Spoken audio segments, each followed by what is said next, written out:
My name is John A. Koontz. John A. Clarence Koontz. Could you spell your last name? Koontz, Senior. Senior. Koontz. Koontz. Koontz. Yeah. Where does what is the ethnic background of this name? Where are you from? Your descendants, your grandparents. Well, Is it American name? oh yeah. Ah, I hope so. 84 years of it about time. all right. Any ethnic origin of this name? Uh-uh. From Germany or? I think, yeah, some parts of it may be. Ah, okay. Most of it is, I don't know what you would call it, really. Okay. Anyway, when you were born and where were you born? Okay, I was born May the 18th, Mm-hmm. 1932, Mm-hmm. in Where? a little village called Cozy Town, C-O-Z-Y, Mm-hmm. Where? Town. What state? Pennsylvania. Pennsylvania. Tell me about your family, parents and your sibling when you were growing up. Mother died when I was 5, and my father died when he was 76 with an accident. And in that time, I had 3 brothers and a sister. And were you the last? I was the last. I'm the baby. Tell me about the school you went through there. Did you go through the school at Cozy Town? Yep, it's a one room school. Ah, I know that. So how many grades were there? I went to the 8th grade, started in the 9th grade, Uh-huh. and then went into farming. What do you mean? Foreman? Farming. Farming, okay. So you graduated at 9th grade. Well, you can say that, yeah. Hmm. But if you got 8th, well, that'd be good too, because it was in the middle, and my dad had to have help. So I don't understand how a one-room school can work for many different grades. Did it work fine? worked fine.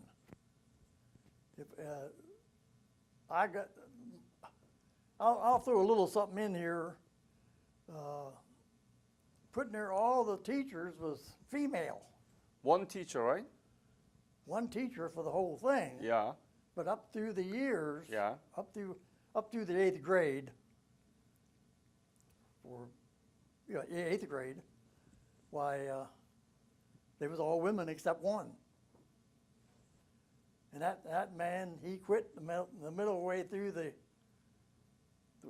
year because he just couldn't take it. How many students were there? Well, 43. 43. Yeah. And one teacher. 43, one teacher. Yeah, that's a miracle. Well, a lot of people went to school back there. All my brothers and my sisters went to school there. And I don't know, I guess everybody in Cozy Town had a child went there. Yeah. And so when did you know anything about Korea before you went to Korea? Didn't know a thing. I was never out of Maryland and Pennsylvania. So That's the truth. you did nothing, you didn't know nothing about Korea. I never even heard of it. Wow. How can you explain that you were there? How much? How can you explain that you came to a country you never knew before? What is it? Well, God made you do so, or what's going on? it scared me for one thing. What? We're just going to some place where I didn't even know existed. Mm-hmm.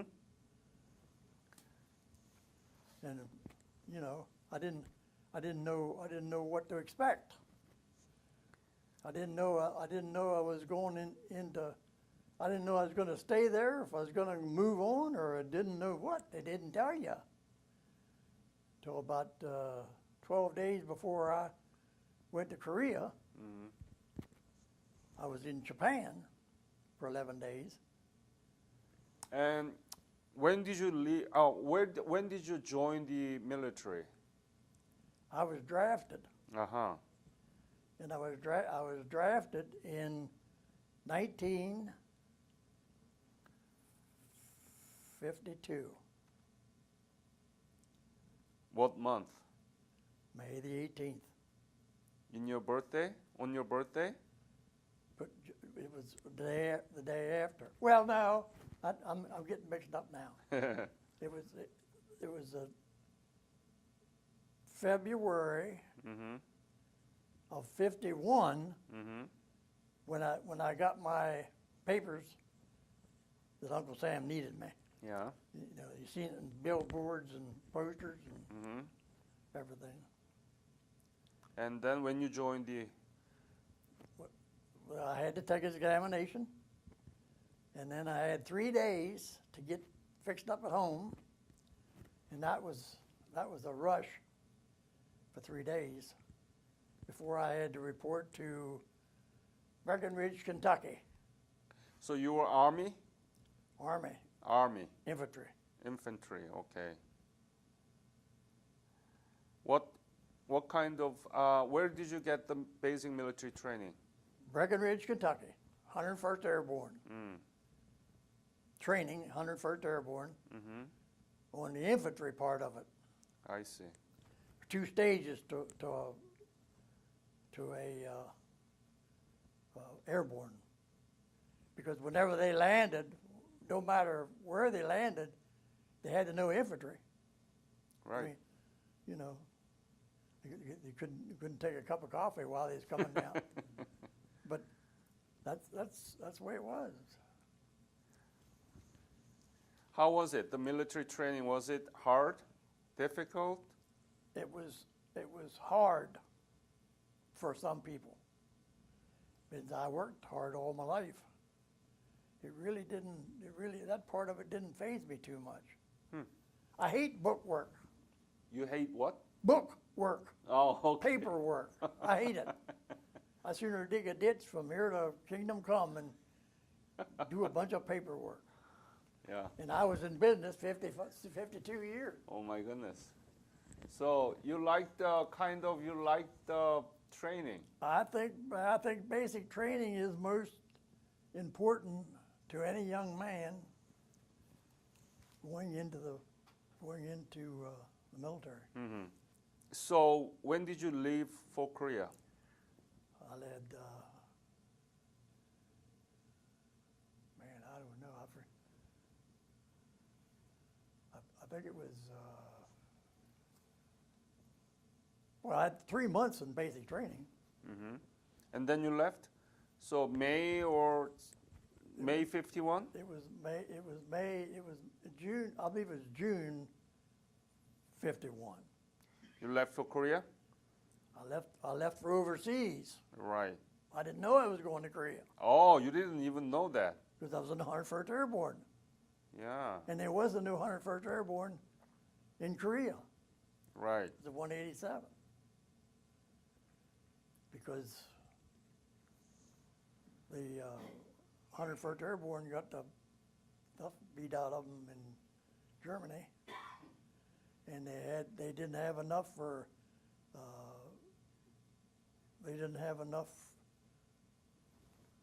to make a division, and that's what they needed to go into Korea.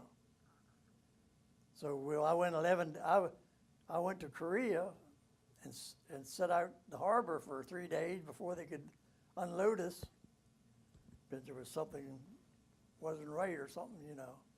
I don't know what it was. They didn't say what it was. But when we unloaded, when we debarked from there, they read names off, and we went to the airstrip. Where? Gimpo? Yeah, Gimpo? yeah. Oh. And they flew us to Fuji, Uh-huh. Japan. Yeah. Fuji, Mount Fuji. Yeah. And that's where we found out that we was going to go in the 24th Infantry Uh-huh. Division, 34th Regiment. Uh-huh. And what happened? Did you went back to Korea? Then they took us back to Korea, with Lewis back to Korea. Yeah. And we're 18 months, well, yeah, 18 months. Well, I'm counting 18 months as the time we left Frisco. Uh-huh. Because, you know, I was going to Korea. If there would have been anything going on in Korea, I wouldn't have been going on a boat. So it was I forgot what a train of thought done left me. So what did you do in Korea? Where were you? Well, it was Incheon, and then I was the days I don't know anymore what the days was, but the next stop after I joined the 24th Division was Incheon, Busan. So from Incheon you went to Busan? From Incheon, I went to Busan. Yeah. And then? And then I was there a certain amount of time. Uh-huh. And then I went to Taegu. I think it was. Right. I don't know if I'm pronouncing that right. Yeah. Taegu? Yeah. Is it Taegu? Daegu. Yeah. Well, Yeah. I went to Taegu. Uh-huh. And then they shipped me back, or shipped a couple regiments, and I happened to be in the 34th. And they shipped me back to Seoul. So? Yeah. Because that place was really tore up. Yeah. At that time, it was tore up. But they were still going. So you've been all around. Oh, Incheon, I've been Busan, Daegu, Seoul. Oh, I spent time on the 38th parallel. Two? It was western part of 38th parallel. And I was there for, I guess,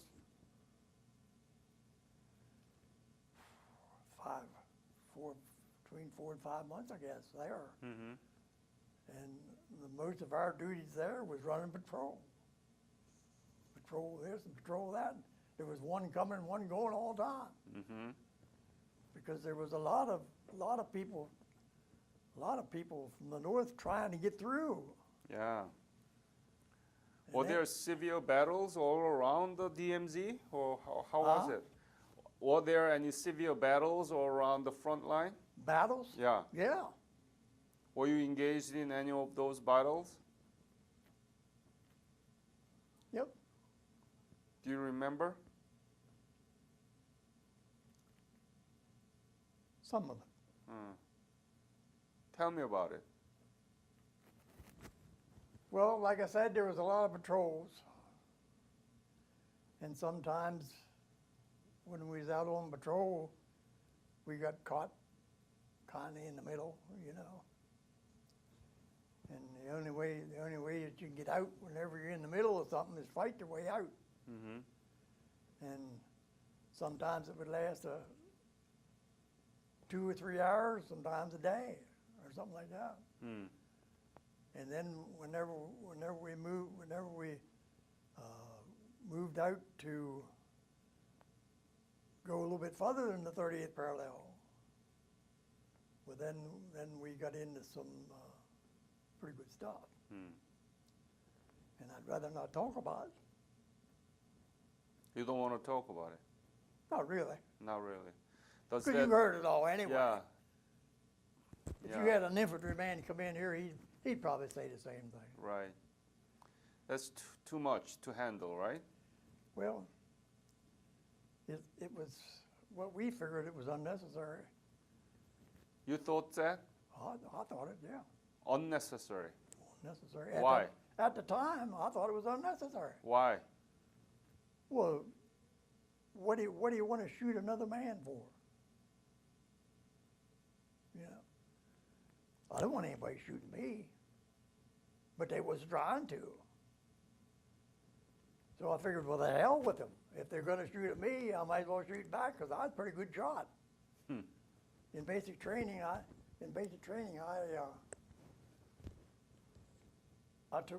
passed all the small arms, including the bazooka. How do you explain why you end up being there and fighting and killing people Well, that I you don't don't know. want to? I don't know. It's really hard to explain. I was, like I say, my dad pulled me out of school, and I helped on the farm. We had a fairly good farm, mostly cattle, you know. And like I said, my mother died when I was 5, and putting her all my brothers, except the one next to me, left. And it was just me and my brother and my sister. And then after a while, my brother next to me left. And then my sister got married, and she left. And here it was, just me and Dad, me and my father. And he had to sell. What is Korea now to you? I mean, you didn't know Korea before. Now you've been to Korea, and what is Korea to you? Korea right now is worth it. It was worth fighting for. Huh? It was worth fighting for. South Korea was worth fighting for. Why? Well, because they seemed like they cared. I don't know.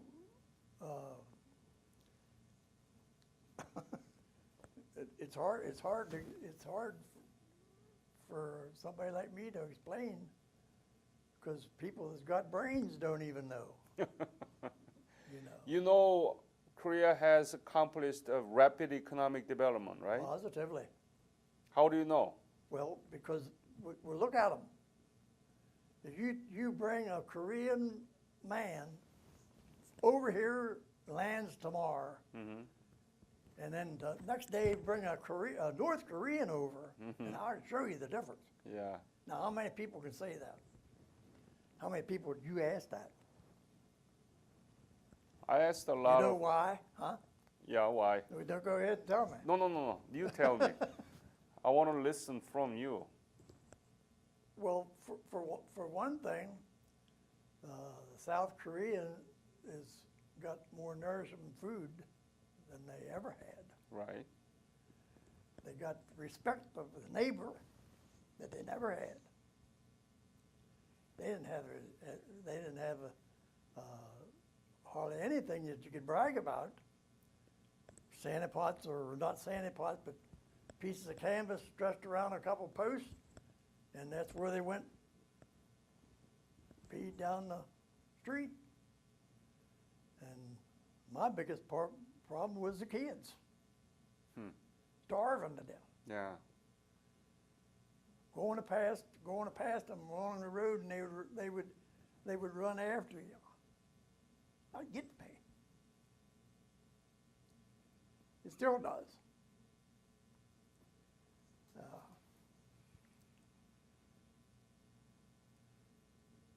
We used to have K rations, and in the K rations was, I don't know, a round disc of gum.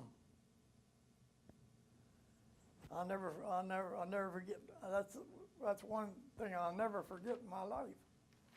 It's we several of us would be in a deuce and a half of moving, you know, and there'd be kids running alongside of me with their hands out, you know. We'd throw this gum disc. It was about that big around. It was in your K ration, and you could chew on that for a day.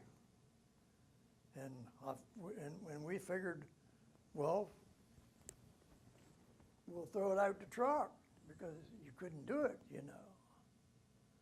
And I guess they chewed on that because they saved maybe a couple more days that they lived or something. I don't know. So you remember those young children in the street looking for food, anything to eat? Oh my God, yes. Yeah. And now Korea is one of the largest economy in the world. Yep. How do you like that? half bare. The kids was half bare. Mm-hmm. Some of them was bare. Some of them had no clothes because they didn't have no mother. She probably got raped, maybe killed. Young man, North Koreans would take the young man and train him to kill. But what do I think of Korea now? Yeah. I don't know. I've never back. You never been back to, right? I've never been back to Korea, and I don't know. You want to if go back? I don't know if I could take it or not. Korean government has a program called Revisit Korea. I know it. Yeah, and they provide most free, and you can go back anytime. And if you want to go back, call me, okay? If I know that I could do it, So when did you get back to the United States from Korea? Was it 1952, right? well, that's when I was due over there. 1950. You went to Korea June of 1951. Not So 50, June, yeah, June something. so you came back to United States. And I was there 18 months. Yeah. Oh, 18 months. I was there 18 months, Uh-huh. but that was counting the trip over and the trip back. So it's probably 16 months or pretty close 17 months. So over- you over came there. back. You came back around 1953. Yes. Anything you want to add to this interview? Are you proud of your service in Korea? Yes, sir. My brothers told me, but three of them, one was in the Navy and two was in France. And they said, Johnny, if you don't listen to me anytime, listen to me now. Mm-hmm. Don't volunteer for nothing. Mm-hmm. And I done the opposite. I volunteer for everything. Mm-hmm. And by doing that, made me a better man. Good. Very good. Not too many infantry. Well, let me say this: you don't make sergeant in 13 and a half months sitting on your butt, Wow. That's very fast. and I did. It's on my discharge, and so I don't know anything else I can tell you, but I appreciate you. John, I want to thank you for your service for the Korean people. Thank you very much, sir. Yes, sir.